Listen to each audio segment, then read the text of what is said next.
2 weeks ago, my friends were recommending me some games, and they told me about the Bouncer for the PS2, and they were very adamant about me playing it without knowing anything about this game, not even seeing anything about this game. Uh, the game's not that great, but we'll talk about that towards the end of the video. Let's talk about the story first. The story opens and we see the news on, and the newscaster's talking about a satellite that is used to send radiation back to Earth to produce power. I don't know how that works. And then after that, we see a girl at a computer pull up a screen of a girl named Dominique, who is one of the main characters. And also, I'm going to say this now, Dominique is 15. And just walking into a bar often.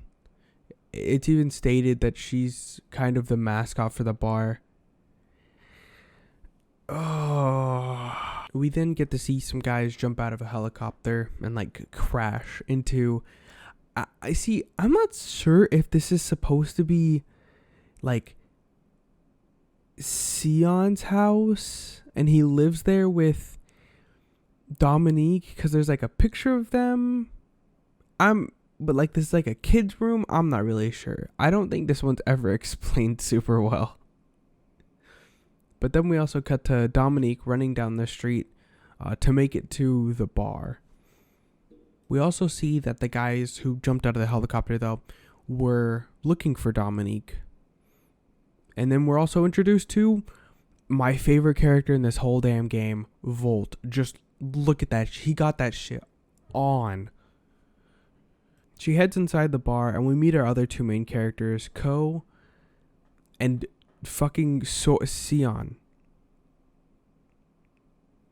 It's Sion, not Sora. I could care less about Sion's design. It's fine, except for the dog collar around the neck's a little strange. But Ko's design, though, that is a walking tribal tattoo disguised as a man. Dominique then gives a pendant to Sion for his first anniversary of being a bouncer. And then we get our very first character choice. Every time a combat encounter starts in this game, you have 3 options to choose between any of the characters, and it doesn't usually change much other than how you fight, but it is a nice thing to just have as a choice. There are a few select areas in the game where picking a certain character can change a lot of what happens, but not often. Also, I may have forgot to mention, this game is ridiculously short. This game can be beat in about 2 hours. If you're watching everything, it takes about 2 hours to beat the whole game. And if you're not watching everything and just skipping through cutscenes, the game can be 30 minutes. Once you fight off all the guys in the bar, Dominique gets grabbed, and while they're thinking of a way to rescue her, Ko says he knows somebody, and then finds out that there's a train headed for Mikado Tower. Also, if you pick Ko, you're able to actually hear the phone call, which is cool. You also learn that Ko's actually a secret agent watching over Dominique. I don't know. So they rush out of the bar and start heading towards the train station. They fight in this little courtyard area and run into a Black Panther. And then they all just kind of move past it. And then once they get to the train station, they hop on board, but once they get aboard the train, they fight their way towards the front of the train. And then we have our very first boss fight here with Echidna, who has jiggle physics for some reason. Anyways, Echidna's fight is whatever. Most boss fights in this game, actually all the boss fights in this game tend to suck. You are able to, for the most part, just keep hitting X on all of the bosses to just keep sweeping them, and they just can't get up. And when they can get up, but when they do, you just hit them again and they fall right back down. Sometimes they'll start blocking. And there's actual combos you can kind of do in this game. But we can keep doing this way. After the fight with Echidna, she just jumps off. I don't know. Like into the water below, I think. I don't know. She's fine. And then the train's attacked by a fighter jet. This part makes no sense because the person in the fighter jet is Leanne, the girl who told Ko about the train being there. So she knows that they're on the train. So because of that, the brakes are completely messed up, and also the train's hauling a bunch of jet fuel, rocket fuel. It's one of the two, and there's two options that can happen in this section. It's kind of funny. You can either have the train crash into the station with the last train cars attached, which just causes a bigger explosion and causes water to start filling up the train station once it crashes. And it kind of causes these sections in the next area where you have to run past a bunch of closing doors. And if you do detach the train cars, that doesn't happen. And the next area is just you running through a bunch of corridors until you reach the end of it. All you gotta do is, there's 3 boxes to search, and one of them has the key in it. So realistically, you'll never run out of time, but if you don't realize what you're looking for, you probably will, which is kind of funny, but still. Regardless of what you do, when they get to the train station, they just jump off and start running to the tower. Through the tower? Are they in it? I don't know. They make their way inside. This part involves you just running through corridors and fighting any enemies you run into along the way. This part happens a couple times in the game. These are the only longer combat sections you have. Once they get to the end of the tunnel, though, they realize that it's a dead end and they have to get onto a sky carrier, air carrier. I didn't write this one down. They have to get onto an air carrier that will help them reach the top of the tower. But also, they had nowhere else to go. So they just jump onto one. They fight the guys on board, and then they intimidate the guy into just keep flying it. And then they realize they find where Dominique is. And as soon as they realize where she is and want to go over towards her, the guy who's piloting it just jumps out. Volt tries to take over to take them towards the top of the tower where they saw Dominique, but instead ends up accidentally crashing, which is kind of funny because he has to fly an air carrier later. And then here we have another encounter with some enemies, and then a boss that shows up 3 times in this game. Mugetsu shows up way too much. He also sucks and is a freak. You beat Mugetsu here, and then Sion finds a way onto the tower, and we see a woman who transforms into a panther. But oh well. Sion sees his master, they see Dominique, and they see Duragon, the head of the Mikado group. They head inside to stop him after he, I'm pretty sure, kills Wong. And then they go into a fight with him and the panther. The Panther's super easy to deal with if you just keep sweeping her. You just keep pressing X, and it's that easy. And then Duragon isn't that hard to deal with either. But after that, they think they beat him, and then they all fall down his elaborate trap pit he has in the middle of the room. And this part is probably the most different part of the game, depending on who you pick. After everybody falls down the hole, you have, the three options. All three options are kind of completely different.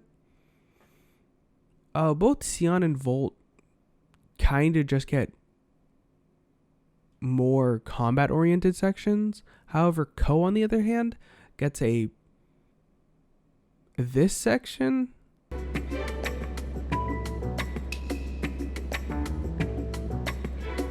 Everything's under control.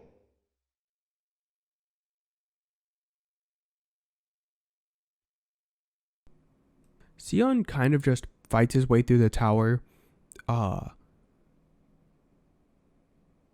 And finds out that they were doing human experiments on people, and also finds a file on Dominique that's locked with a password, but that one doesn't matter at all. It's just there to intrigue the player, I think.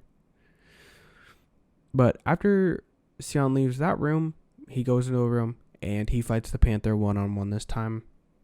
He beats her and then goes into the next room. That's where he sees Dominique finally. And then he gets grabbed by Mugetsu. If you let this part play out, this is where all three people meet up. But, we'll get back to that part in a second.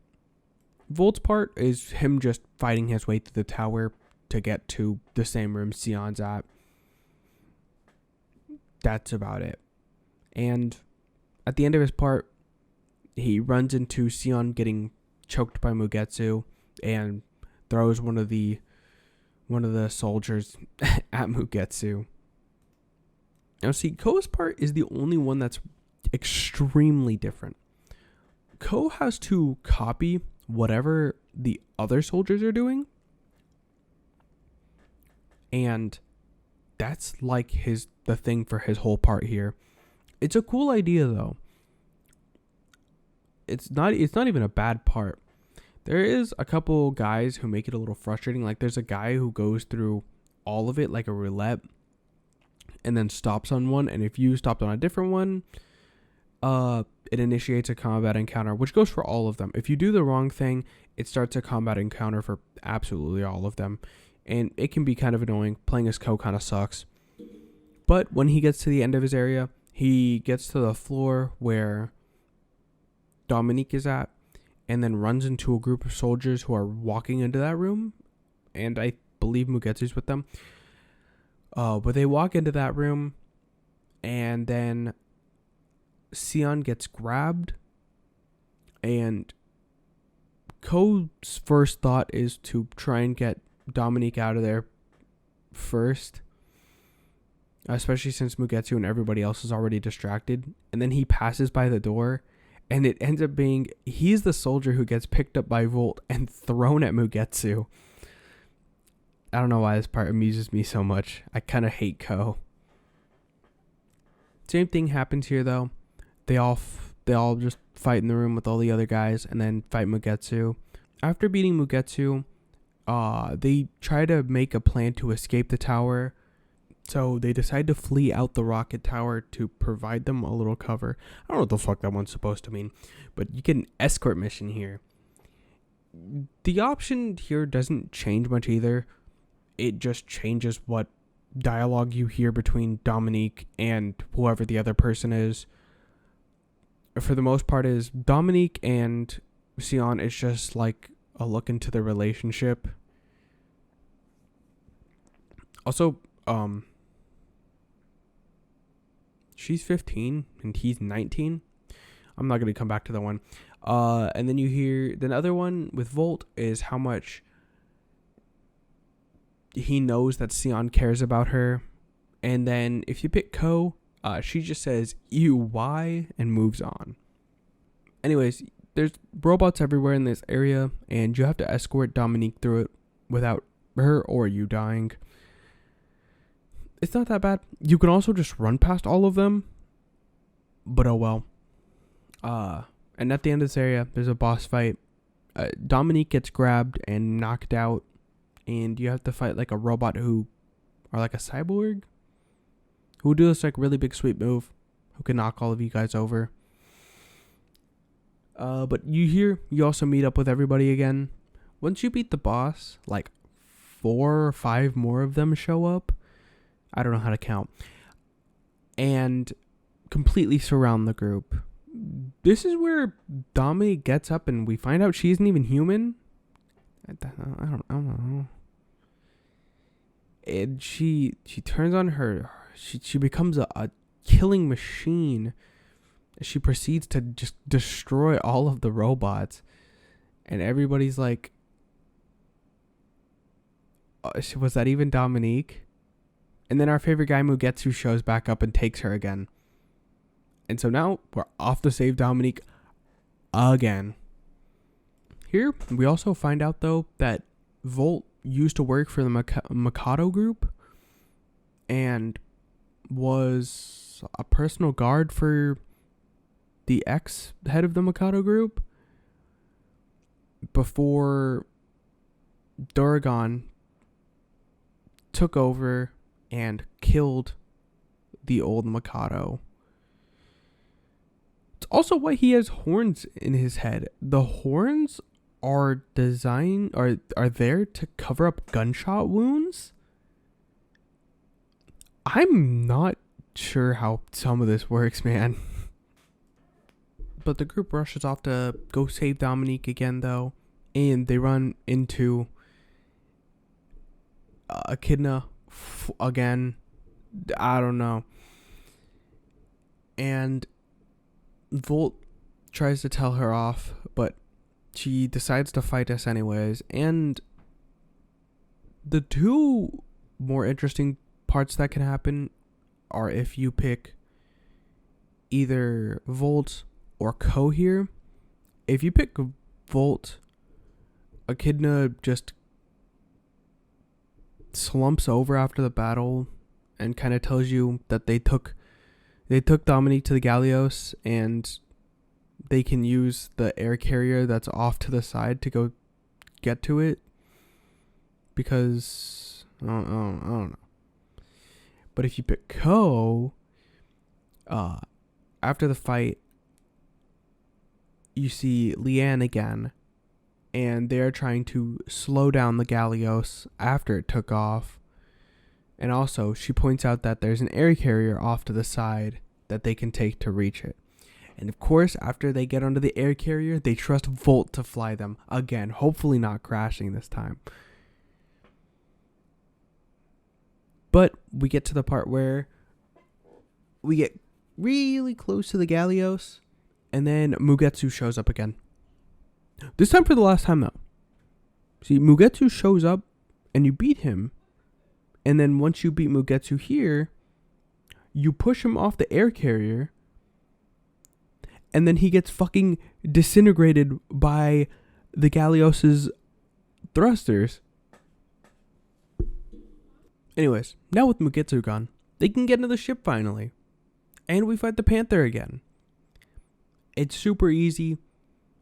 And Sion finally realizes that it's actually Chaldea. So, little editor's note here. I forgot to include who Chaldea was. And I think I might have included it later, but I guess I didn't write it in the script. Chaldea is shown off in one of the computer screens you find when you find all of the human experiments earlier on in the tower. Except the game never clearly explains who she is. Not supposed to. I'm not like. I think she was like dating Sion. I think that's what you're supposed to take away from it. I don't know, but she is important for some of the things in this game. I don't know how I forgot that one. And then she's killed by Duragon. And then you get to fight Duragon. This motherfucker has hell sweeps. I also forgot this game was also directed by Seiichi Ishii. I'm pretty sure that's how you say it. I'm not going to repeat that again just in case I butchered it. Who helped with Virtua Fighter, Tekken 1 and Tekken 2, and also Air Guys. So like he had experience with making games, and also that's where a lot of this game's movesets take inspiration from, is Tekken especially. Anyways, back to Duragon. I almost forgot. At the start of the group getting into the Gallios, we also find out that Dominique is part of a super weapon that is the whole reason the satellite exists. And Duragon decides to blow up the hospital, I believe. The hospital that turned him and his sister away when he was looking for help when she was extremely sick. Because somehow I feel like I forgot to mention Dominique is like a clone or like a robot version of Duragon's dead sister. Anyways, once you beat Duragon, the ship is on course for crashing into the satellite. So somehow Dominique imagines in a dream or something that the ship splits in two and the back part returns to Earth. So the entire group decides to flee to the back to get to safety. That actually is the whole game. Everything after this is basically the end sequence. I will say though, after whoever you beat Duragon with does have some things that change. Both Sion and Dominique kind of just look out. Volt is finally gotten revenge for the killing of the old head of the Mikado, because that's also the reason he's the bouncer now, is because he had to run from the Mikado group because he had the blame placed on him for the assassination of the old Mikado. And for Ko's part, it's actually kind of funny because all of a sudden Leanne just starts speaking through like the computer in the ship and says that the ship separates. So, they're able to just bounce. It's pretty cool actually. I don't know why Ko's a secret agent. It's the funniest thing ever. Once I get back to Earth though, like, there's a few separate endings that can happen. This game does have one secret ending, which I'll talk about in a second. But for Sion, him and Dominique just meet up because he's outside the bar and she's just walking over to the bar and she realizes that he's wearing the pendant that he got him. And after that, we also see the credits roll, and we also see how they met. For Volt,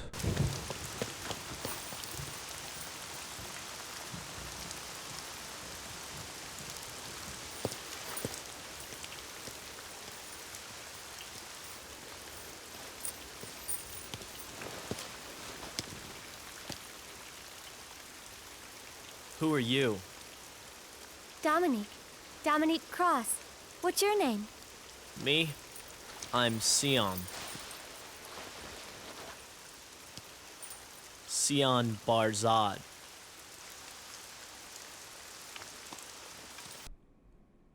I'm still not even sure on the specifics of this, but I'm pretty sure you just have to beat Echidna both times as Volt, maybe, or the second time as Volt. I'm not sure. Echidna swings by the bar and sees if she can get a job there, pretty much. And then for Coase, he finds out that he gets a call from Leanne, at least, and he's told that he can finally go on vacation and that he doesn't even need to stay in this position anymore because there's somebody who can replace him right now.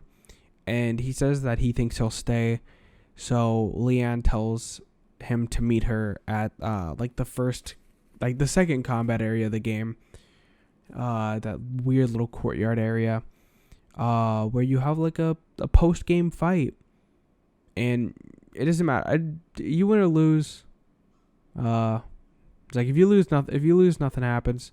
Leanne just says she was testing you, and that you get to keep the position anyways. And also,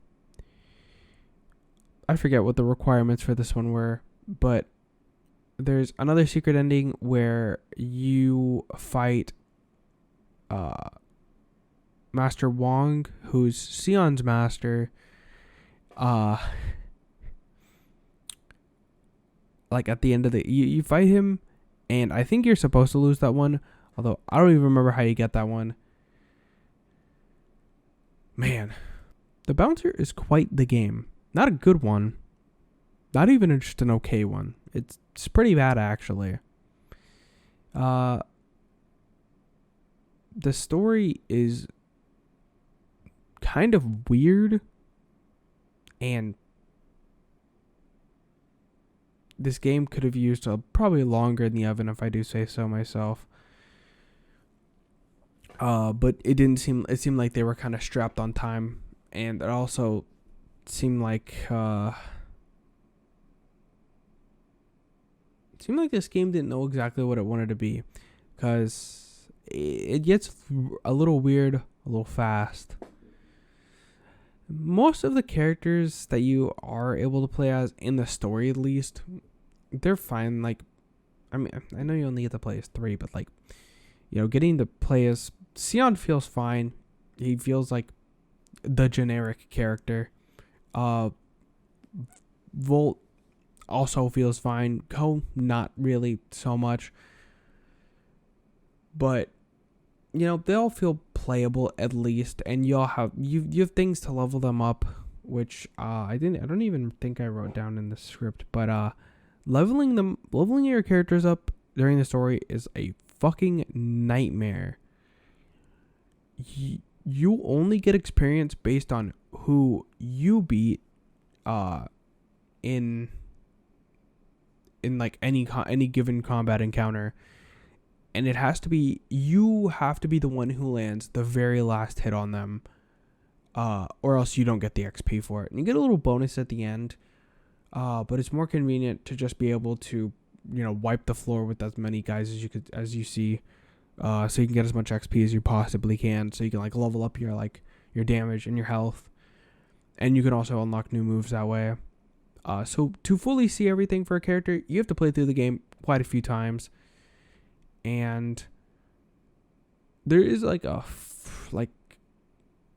mode where you can play as other characters from the story, which is pretty cool. I didn't spend much time with that one though. Overall though, I think that if you want to play this game, it's not that hard to get a copy of it for your PS2. It will run you about $30, maybe 20, which is pretty dirt cheap. This game really isn't worth more than $20 though, realistically. Even if you're a collector, it's probably not worth more than $40, especially if it has like the disc and the manual in it. And I'm saying that as a collector. This game is not really worth the money. I also kind of just recommend that you just emulate it anyways. This game does have the pressure sensitive buttons that the PS2 had, for like stronger and weaker attacks, which sucks because I wasn't playing this on a PS2. However, I don't really think it matters. I think you're probably better off pressing the button as hard as you could all the time anyways. Who knows? Maybe I'm wrong. But I'd probably recommend emulating this game. It was fun for I played this game for like 10 hours. I played this game like more than once. Another thing I completely forgot to mention when I was initially writing this too was that quite a good bit of character lore is dropped in during the loading screens, which sucks because I'm playing on a pretty juicy PC, so the load times were very, very minuscule. And also, this is a PS2 game anyways, so the load times were very minuscule. So I never even got to fully read most of the screens unless I like went back and looked at the footage.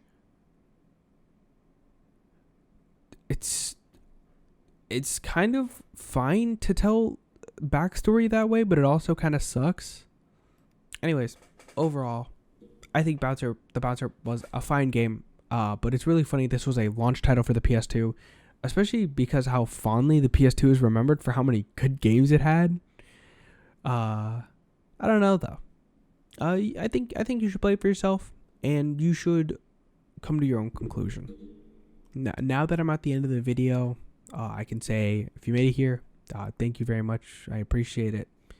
I think this video went on longer, way longer than I thought, and I think it's because of my very disorganized way of putting this video together. Hopefully it's good background noise though. This is becoming like a background noise video. Anyways, I just want to say my whole idea with this channel and Dumpster Dive specifically is to go back and look at games that were either overlooked or overlooked or extremely hated or just looked down upon games, and to see if they do deserve the rep they got or if they even deserve to be overlooked the way that they did.